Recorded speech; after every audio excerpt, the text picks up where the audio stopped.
আকাশের বুক চিরে বিদ্যুতের তীক্ষ্ণ ঝিলিক দেখা যাচ্ছে, যা প্রতিবারই সমগ্র কক্ষকে এক লহমার জন্য আলোকিত করে দিচ্ছে। সেই ক্ষণস্থায়ী আলোতে স্পষ্ট দেখা যায় ঘরের কেন্দ্রে দাঁড়িয়ে থাকা একজন লোক। তার দুহাত পেছনে এমনভাবে বেষ্টনী করা, যেন সে কোনো কঠিন শপথের ভার বহন করছে। লোকটি অচঞ্চল দৃষ্টিতে চেয়ে আছে কক্ষের দেয়ালে ঝুলানো প্রাচীন কোনো শৈল্পিক নিদর্শনের দিকে।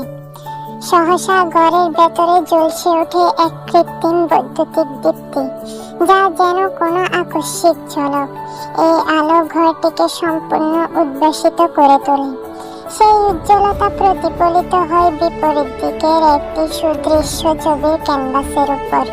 সেখানে ফুটে ওঠে এক পৌরুষের যৌবনকালের মধুময় প্রতিচ্ছবি।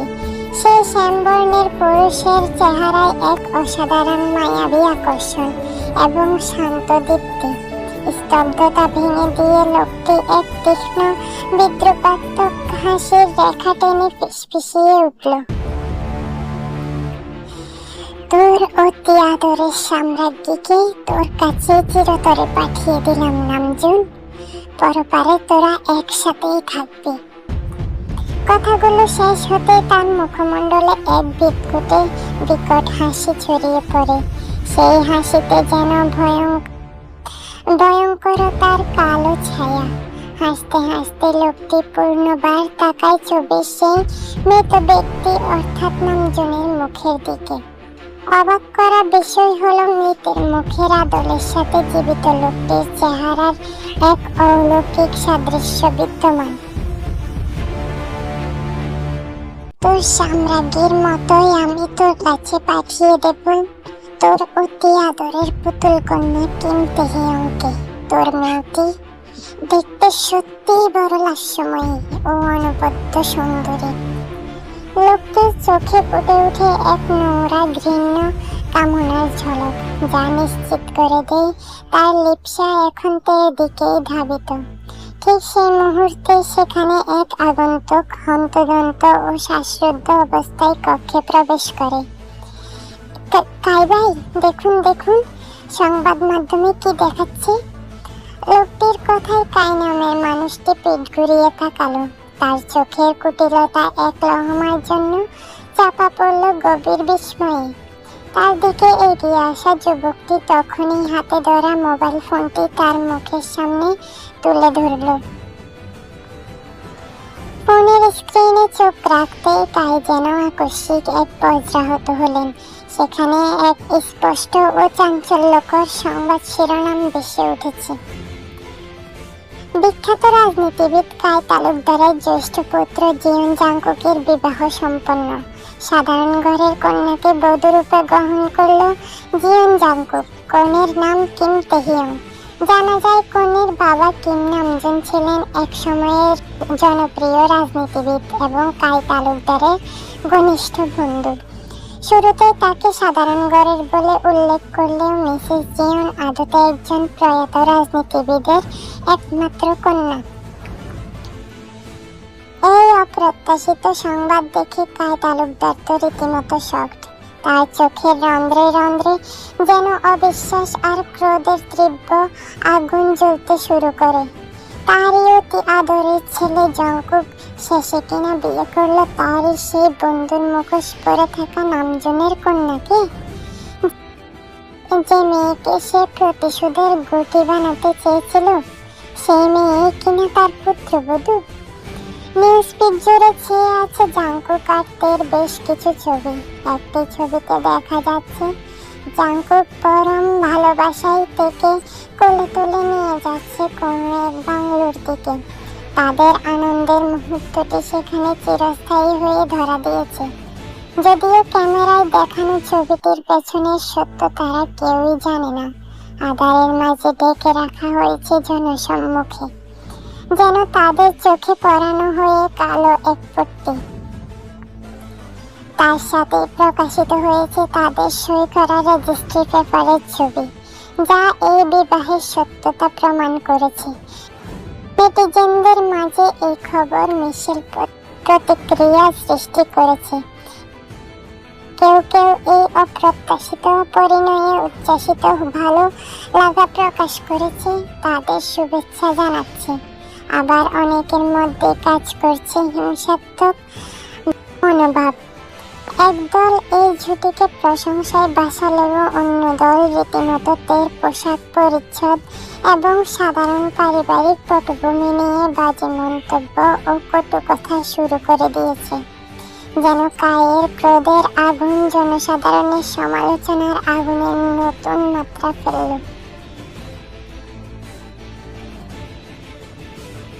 তুমুল বর্ষণের শব্দে প্রকৃতি যখন মুখর, ঠিক তখনই হ্যাপিনেস রেস্ট হাউজের বিশাল বহুল কামরায় চলছে অন্য এক মুহূর্তের ঘনঘটা।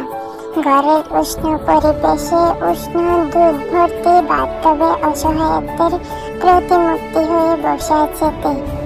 পরিধানে কোনো বস্ত্র না থাকায় সে বিলাসী প্রকোষ্ঠ ছেড়ে বাইরে যাওয়ার সাহসটুকু সে পাচ্ছে না। এখন কি করব আমি, কি করব? কিছুই তো নেই ওয়াশরুমে। আর্তনাদ করে সে আশেপাশে চোখ ঘোরালো। ঠিক তখনই তার দৃষ্টি পড়ল বাথটবের পাশে রাখা সাদা বাথরোবটির দিকে। সেটি দেখে তার চোখে যেন আশার আলো রেখা ঝলসে উঠল।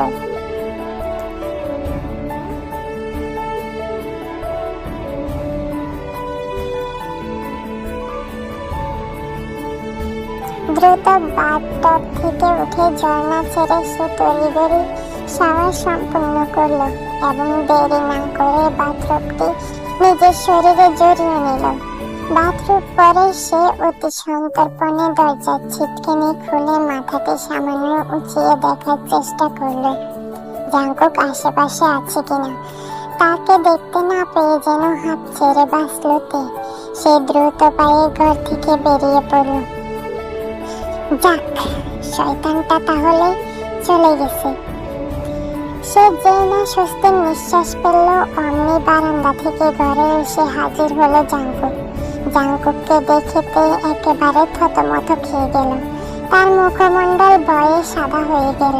তার মনে ভয় যদি সে আবারও তার উপর ঝাঁপিয়ে পড়ে। কিন্তু জাঙ্কুক তার এই অপ্রত্যাশিত আচরণে তেমন কোনো প্রতিক্রিয়া দেখালো না। সে কেবল এক অন্য দৃষ্টিতে তেকে পা থেকে মাথা অবধি একবার পরখ করে নিল। সেই দৃষ্টিতে ছিল না কোনো আগ্রাসন, বরং এক ধরনের গভীর মনোযোগ ও কামুকি দৃষ্টি, যা তের অভ্যন্তর এফোড় করে দিচ্ছে। ঘরের দীর্ঘ নীরবতা ভেঙে জাঙ্কুক শান্ত অথচ ধীর কণ্ঠে নির্দেশ দিল, বেডে ড্রেস রাখা আছে, ওটা পরে নাও।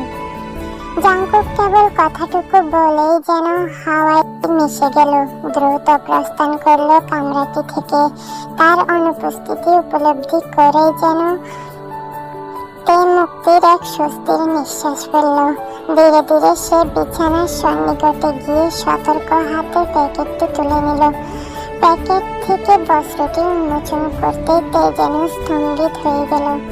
ভেতরে ছিল মনোমুগ্ধকর শুষ্ক কারুকার্য করা এক গভীর নীল রেশমি সুতির থ্রি পিস। রূপালী জরির সুতো এক ক্ষুদ্র ক্ষুদ্র প্রস্তর খণ্ডে খচিত নকশা যেন জামার শোভা শতগুণ বর্ধিত করেছে। সেই মহার্ঘ পোশাকটির দিকে স্নিগ্ধ অশ্রুসিক্ত নয়নে চেয়ে রইল তে। এমন দামি ও বিলাসী বস্ত্র পরিধানের সৌভাগ্য তার জীবনের সর্বশেষ ঘটেছিল সেই সময়ে, যখন তার বাবা কিম নামজুন জীবিত ছিলেন। তিনি নিজ হাতে যত্ন করে মামির জন্য এমন পোশাক আনতেন, যত্নে মুড়ে রাখতেন যাতে একটি আঁচড়ও না লাগে। কিন্তু মাত্র 14 বছর বয়সে বিধির নির্মম পরিহাসে তার মাথার উপর থেকে সেই স্নেহময় আশ্রয়টুকু বাবা নামক ছায়া চিরতরে ছিনিয়ে নেওয়া হলো। এরপর থেকেই শুরু হলো মামির জীবন যুদ্ধ। কাছের মানুষ বলতে যাদের বোঝাতো, সেই দাদা বাড়ির আত্মীয় স্বজন মুখ ফিরিয়ে নিল। বাবার কেনা প্রত্যেক সম্পত্তিটুকু হাতিয়ে নিয়ে তাদের বাড়ি থেকে বিতাড়িত করলো। জগতে তাদের আর কোনো অবলম্বনই রইল না। তার মা তো ছিলেন এতিম, নিজের বাবার বাড়ি বলতেও তার কিছু ছিল না। অতীতের বেদনাদায়ক স্মৃতিরাশি মনে ভিড় করতে করতেই তে ড্রেসটি পরে ফেলল। পরিপাটি করে পোশাক করে কাঁধের উপর দিয়ে সিক্ত ক্যাশ রাশি আলগা করে দিতে সে শুনতে পেল ভারী পদধ্বনির ঘম ঘম শব্দ। শব্দটি ক্রমশই তার দিকে নিকটবর্তী হচ্ছে। পর মুহূর্তে তার পিঠের উন্মুক্ত ত্বকে কারো এক শীতল হাতের স্পর্শ অনুভব হতে সর্বাঙ্গ শিহরিত হয়ে উঠল তের। সে চমকে ছট করে পেছনে ফিরতে চাইল, কিন্তু ততক্ষণে সে অবলীলায় কারোর বলিষ্ঠ বাহুর বন্দী। কি করছেন আপনি সাহেব? বয়ে তোতলামি করে কথাগুলো বললতে তার হৃদস্পন্দন তখন চরম পর্যায়ে। কারণ তার মনে সেই পুরনো ভয়, যদি জাঙ্কুক আবারও তার উপর আক্রমণ করে বসে। জাঙ্কুক তার কানে নিচু গলায় ফিসফিস করে বলল, যার শব্দ ছিল তীব্র আকর্ষণ, you are looking so hot after the shower. মন মাতানো দেহ শিউরে ওঠার মতো করে জাঙ্কুক কথাগুলো বলার পর সে তার উষ্ণ শ্বাস ফেলে তের কাঁধে মুখ ঘষতে ঘষতে এগিয়ে চলল। তার এই অপ্রত্যাশিত ঘনিষ্ঠতায় তের সর্বাঙ্গ কেমন গিন গিন করে উঠল। যার প্রতি হৃদয়ে কোনো ভালোবাসা বা টান নেই, তার এমন আগ্রাসী স্পর্শে শরীর তো বেতৃষ্ণাই হবে।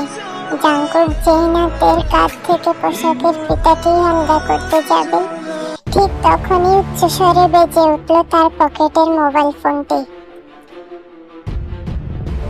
এমন সংবেদনশীল মুহূর্তে ফোন আসায় জাঙ্কুকের মুখমণ্ডলে তীব্র বিরক্তির ছাপ ফুটে উঠল।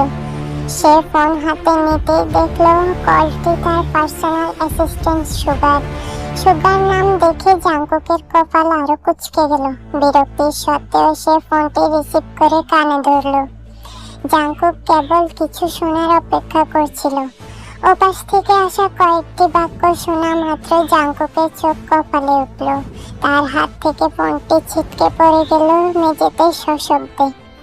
কাঁচ ভাঙার শব্দে ঘরের নিস্তব্ধতা খান খান হয়ে গেল। জাঙ্কুকের মুখমণ্ডল তখন আতঙ্ক ও অস্থিরতায় সাদা। অপ্রত্যাশিত কিছু শুনলে যেমন অবস্থায় পরে একজন মানুষ, জাঙ্কুকও যেন তাদের মাঝেরই একজন। সে দ্রুত নিজেকে সামলে নিয়ে তের দিকে ফিরে তাকালো, কণ্ঠে চাপা উত্তেজনা। ফার্স্ট রেডি হও, আমাদের এখনই বের হতে হবে। জাঙ্কুকের এমন আচমকা পরিবর্তন দেখে তে সামান্য বিস্মিত হলেও মুখে কিচ্ছুটি উচ্চারণ করল না। সে দ্রুততার সাথে চুপচাপ তৈরি হতে শুরু করলো। অন্যদিকে জাঙ্কুক অধৈর্য হয়ে উন্মত্তের মতো সারা ঘর জুড়ে পায়চারি করতে লাগলো। তার এই অস্বাভাবিক অস্থিরতাতে দৃষ্টি এড়ালো না। কি হয়েছে লোকটার? এমন করছে কেন হঠাৎ? মনে মনে নিজেকে প্রশ্ন করলেও তে জাঙ্কুককে একটি প্রশ্নও করার সাহস দেখালো না। তৈরি হয়ে জাঙ্কুক সামনে আসতে সে এক মুহূর্ত দেরি না করে তের হাত চেপে ধরল এবং হ্যাপিনেস রেস্ট হাউস থেকে তড়িৎ বেগে বেরিয়ে গেল। সুপরিচিত হাসপাতালের চত্বর দেখে তে এক ঝলকে জাঙ্কুকের দিকে তাকালো। তার চোখে তখন নির্বাক প্রশ্ন। সে দেখল জাঙ্কুক তখনও গাড়ির ড্রাইভিং সিটে একেবারে নির্জীব, প্রাণহীন হয়ে হেলান দিয়ে বসে আছে। তার চোখের কোণে জমে থাকা নিদারুণ হতাশা যেন এক অশুভ বার্তা দিচ্ছিল। একরাশ ভারী নিঃশ্বাস ফেলে জাঙ্কুকের কণ্ঠে উচ্চারিত হলো সেই ভয়াবহ সত্য, your mother is no more. জাঙ্কুকের মুখ থেকে এই কয়েকটি বাক্য শোনা মাত্রই তে যেন পাথর হয়ে যায়। হাহাকার করে বলে ওঠে, কি বলছেন আপনি? জাঙ্কুকের দিকে উত্তরের আশায় তাকাতেও কোনো উত্তর না আসায় পাগলের মতো গাড়ির দরজা সশব্দে খুলে দিল। দিশেহারা অবস্থায় সে দৌড়ে বেরিয়ে গেল। উদ্ভ্রান্তের ন্যায় ছুটতে লাগলো মায়ের কেবিনের দিকে। পায়ের স্যান্ডেল বা স্লিপার কখন কোথায় খুলে পড়ে গেল সে খেয়ালও করল না। তার ভিজে চুলগুলো মুখের চারধারে উন্মত্তের মতো লেপ্টে আছে। এই অবস্থায় তাকে উন্মাদের মতোই লাগছিল। ছুটতে ছুটতে ঠিক কেবিনের সামনে তার ধাক্কা লাগলো ডাক্তার পার্কের সাথে। পার্ক তাকে সামলাতে ধরতেই তে ক্রোধে ও শোকে উন্মত্ত হয়ে তার শার্টের কলার নির্মমভাবে চেপে ধরল। এই ডাক্তার, সত্যি করে বল, আমার মা বেঁচে আছে, তাই না? মিথ্যে বলছিস তোরা, কেন আমার কথার উত্তর দিচ্ছিস না? কেমন এক অশরীরী ভাঙা কণ্ঠেতে প্রশ্নটি করল। তের এমন উত্তেজিত রূপ এবং প্রশ্ন শুনে ডাক্তার পার্ক মুহূর্তের জন্য হতচকিত হয়ে গেল।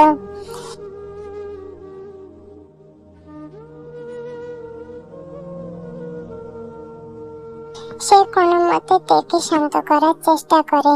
দের কিন্তু শীতল কণ্ঠে বলল, তো তোমার মা মারা গেছে তে? পার্কের এই কথাগুলো তার মস্তিষ্কে যেন শত সহস্র বজ্রপাতের রূপ নিল। তার মাথার উপর যেন সমগ্র মহাবিশ্ব মুহূর্তের মধ্যে ভেঙে পড়ল। যে মায়ের জীবন বাঁচাতে তার এতদিনের এলোমেলো তিল করে গড়ে তোলা যুদ্ধ, সে মাই কিনা তাকে বেঈমানের মতো একা ফেলে চলে গেল। কার জন্য সে এত কিছু করলো? কিসের জন্য করলো এই আত্মত্যাগ? আর যেন কিছুই ভাবতে পারল না সে। শরীরের ভারসাম্য আর ধরে রাখতে পারল না তে। চেতনা লুপ্ত হয়ে সে যখন ভূমিতে লুটিয়ে পড়তে উদ্যত হলো, ঠিক তখনই পার্ক তাকে ধরতে গেল। কিন্তু পার্কের হাত স্পর্শ করার আগে তার কানে বজ্রপাতের ন্যায় আছড়ে পড়ল একটি বাক্য, যা ছুটে এসেছে পেছনের দিক থেকে। পার্কের কানে সেই বজ্রপাতের ন্যায় বাক্যটি আছড়ে পড়ল, don't touch my wife, I am the only one who has the right to touch her, no one else, so stay away from her.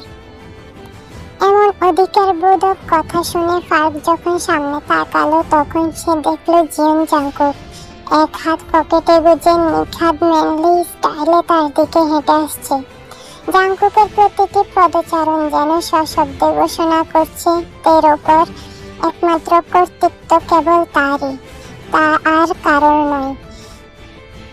Jungkook এগিয়ে এসে পার্কের একেবারে মুখোমুখি দাঁড়ালো। সে পার্কের দিকে তাকালো যেন জ্বলন্ত আগুনের শিখার মতো দৃষ্টিতে। অন্যদিকে ডাক্তার পার্কও জাংকুকের দিকে তাকালো ঈগলের তীক্ষ্ণ চাহনি নিয়ে। তাদের দুজনকে দেখলে মনে হবে তারা যেন জন্ম জন্মান্তরের চিরশত্রু, যারা এই মুহূর্তে এক অদৃশ্য দ্বন্দ্বে লিপ্ত। জাংকুকের কণ্ঠস্বর ছিল হিস হিস করা শীতল, যেন সে আদেশ দিচ্ছে।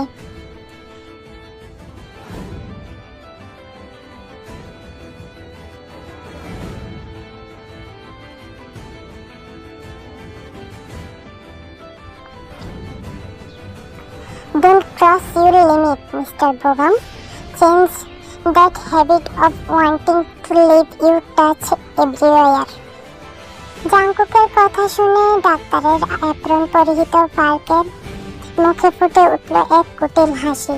সেই হাসি যেন শয়তানের মতোই বিভীষিকাময়। সে হেসে উঠে জাংকুকের চোখের দিকে নিজের কৃষ্ণ কালো চোখ তাক করে ধরল এবং প্রতিটি শব্দে তীব্র চ্যালেঞ্জ ছুড়ে দিয়ে বলল, This flower of yours will be mine, no matter what. Every part of her body will carry only my touch, my mark of affection.